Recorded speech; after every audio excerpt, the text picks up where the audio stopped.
Alright, this one's gonna be kind of difficult for me in many ways. Dear Daddy, I know you aren't here anymore, but you're still as much part of my life as anyone else that I interact with on a daily basis.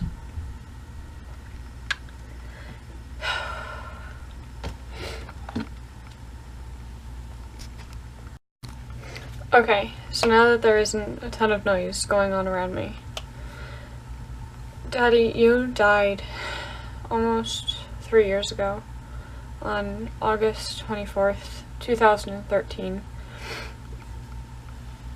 And I don't know why.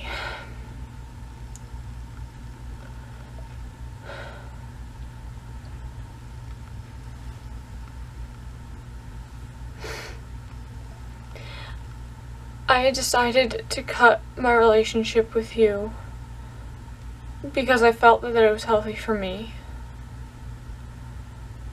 But I didn't know that doing so would cause me to never, ever see you again. I couldn't share picking out my dress for prom with you. I won't be able to this year either. I wasn't able to share with you getting my permit for driving, or my license for driving, or even the fact that I now have a car and I can drive myself places.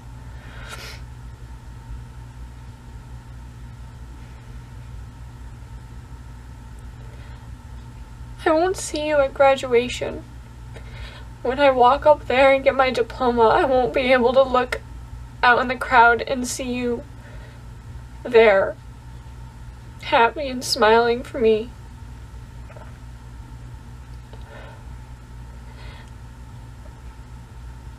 I won't be able to share with you about my first boyfriend or my first kiss because you're not there anymore.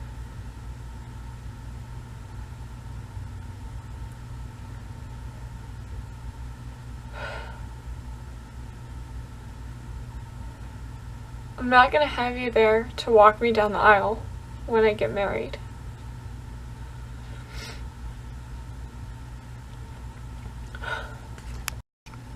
Now, all I have left of you is a handful of cards and letters that I thought were important enough to keep. I don't have a lot of them, maybe like 7, but it's all I have left.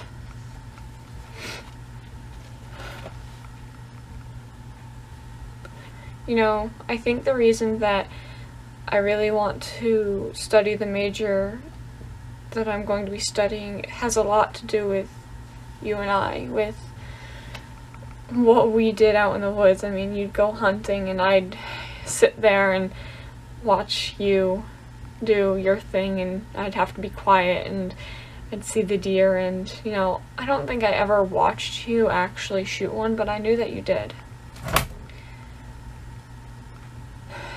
We used to go hiking together, and after a while, I mean, that kind of stopped, but we walked through the woods together, and we'd look at plants, we'd look at animal tracks, we'd spend time in the quiet without actually talking, and I enjoy that now and I savor it, and I think that has a lot to do with you.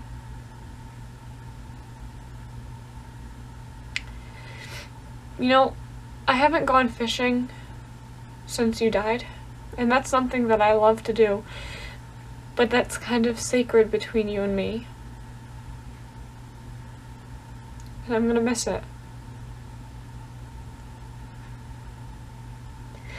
You know, I have your jacket from when you went to high school, and I wear it, and I think I feel closer to you, and I don't know that if that's just me being sentimental or if you're actually there, or I don't know.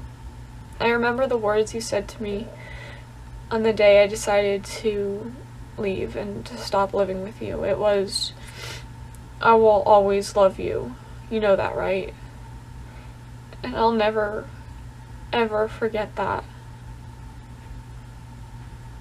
Sometimes it felt like you didn't love me, and I wish that I hadn't decided to leave, that I could have stuck through it. And I even tried to repair our relationship. But it was too little too late. Because later that year, you took your own life.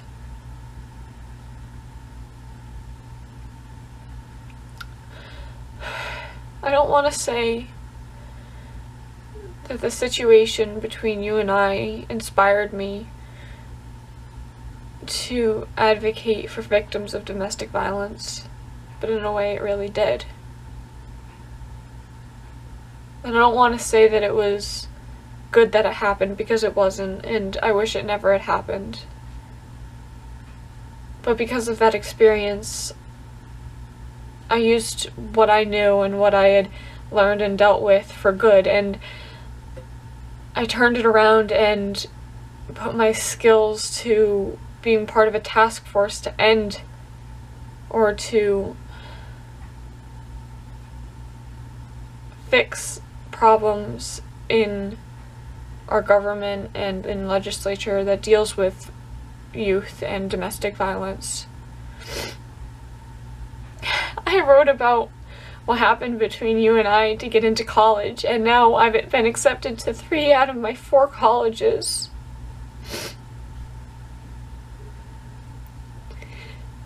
But without that experience, I don't think I'd be the person I am today.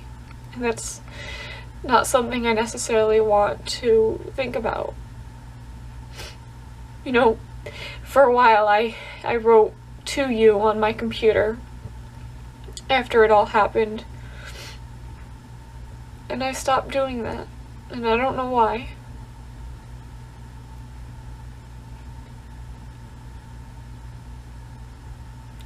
I miss you so much. I miss spending time with you, even if it was every other weekend. I miss birthdays and holidays and just the times we went to the movies because we had nothing else to do. I don't miss the fighting. But that happened so little that it doesn't really matter anymore.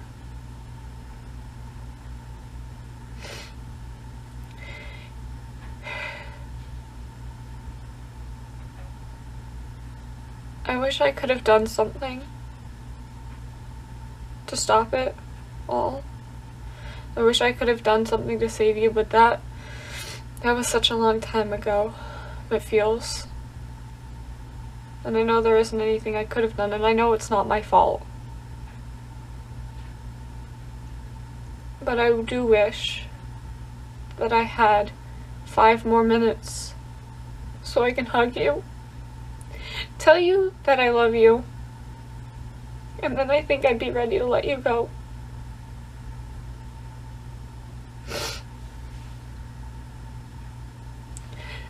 I love you, Daddy. I always will.